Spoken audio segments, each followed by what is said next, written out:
नमस्कार। आज हम मुंशी प्रेमचंद के कालजयी उपन्यास गोदान पर बात करने वाले हैं। इसे हिंदी साहित्य का एक शिखर माना जाता है। 1936 में आया था ये।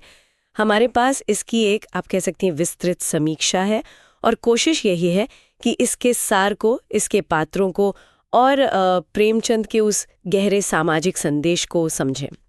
तो चलिए शुरू करते हैं। ये उपन्यास मतलब क्यों इतना जरूरी माना जाता है? भारतीय किसान की जिंदगी का आईना कैसे है ये? बिल्कुल। देखिए, गोदान सिर्फ एक कहानी भर नहीं है।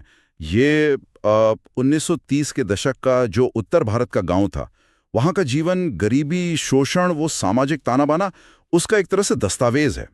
प्रेमचंद ने यथार्थवाद को मतलब बिल्कुल उसकी पराकाष्ठा तक पहुंचा दिया यहाँ। अच्छा। हाँ, मतलब बिना किसी लाग लपेट के जो सच था वो दिखाया है। और कहानी का जो केंद्र है वो होरी महतो है, एक बिल्कुल आम किसान। उसके बस एक ही इच्छा है कि मरने से पहले एक गाय का दान कर सके, गोदान, मोक्ष के लिए। कितनी मतलब मार्मिक सी इच्छा है ये। हाँ, और यही इच्छा उसके पूरे जीवन के संघर्ष का, उसकी त्रासदी का प्रतीक बन जाती है। होरी मेहनती है, ईमानदार है, पर हमेशा कर्ज में डूबा रहता है।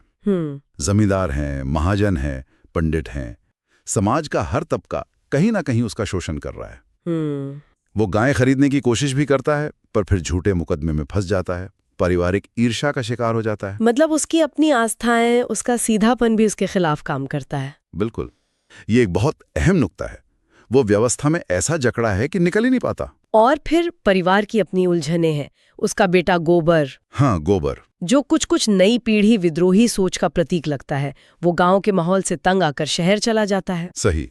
लेकिन अपनी दलित पत्नी झुनिया उसे पीछे छोड़ जाता है, गर्भवती हालत में, जिसे फिर समाज का तिरस्कार झेलना पड़ता है। हाँ, और यही प्रेमचंद कई परतों को एक साथ सामने लाते हैं।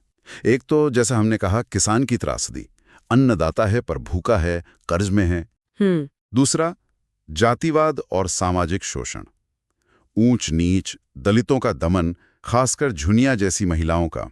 और तीसरा स्त्री जीवन का यथार्थ। धनिया को देखिए, होरी की पत्नी, और झुनिया, दोनों ही साहस भी दिखाती हैं और पीड़ा भी झेलती हैं। धनिया का पात्र तो बहुत सशक्त है। बहुत। वो आवाज उठाती है अन्याय के खिलाफ। और चौथा मुद्दा है गांव बनाम शहर का। गोबर शहर जाता है, अवसर शायद दिखते हैं, पर वहां भी अकेलापन है, नैतिक भटकाव है।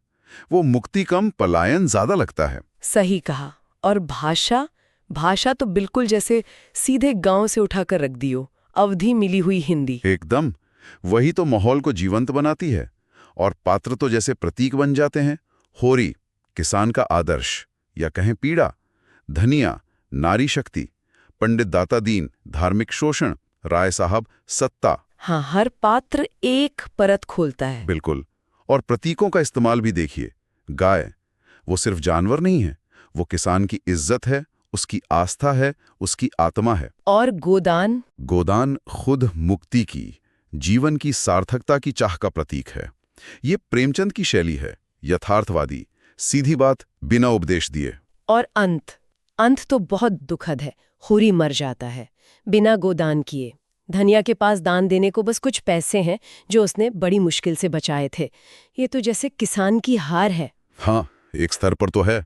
ये किसान की जो अनसुनी कुर्बानी है, उसका प्रतीक है। लेकिन यहीं प्रेमचंद एक बहुत महत्वपूर्ण संदेश छोड़ते हैं। धनिया का वो कहना पंडित से जब वो दान मांगता है कि महाराज, घर में ना गाय है, ना बछिया, ना पैसा, यही पैसे हैं, यही इनका गोदान है। हाँ, वो संवाद तो हिला देता है। बिल्कुल। ये सिर्फ एक संवाद नहीं है, ये नारी चेतना है, ये प्रतिरोध है, ये उस पूरे कर्मकांड पर, उस पाखंड पर चोट है। धनिया कहती है कि असली गोदान तो होरी का जीवन भर का संघर्ष, उसकी ईमानदारी थी, वही उसका मोक्ष है। वाह, मतलब अंत में एक उम्मीद, एक प्रतिरोध की किरण दिखती है। हाँ, धनिया की आवाज में। भले होरी गोदान न कर पाया हो, उसका जीवन व्यर्थ नहीं गया। ये उपन्यास दिखाता है कि कैसे सामाजिक और आर्थिक व्यवस्था एक ईमानदार इंसान को पीस देती है, पर उसकी मानवीयता को खत्म नहीं कर पाती। सचमुच ये उपन्यास सोचने पर मजबूर कर देता है, खत्म होने के बाद भी। बिल्कुल।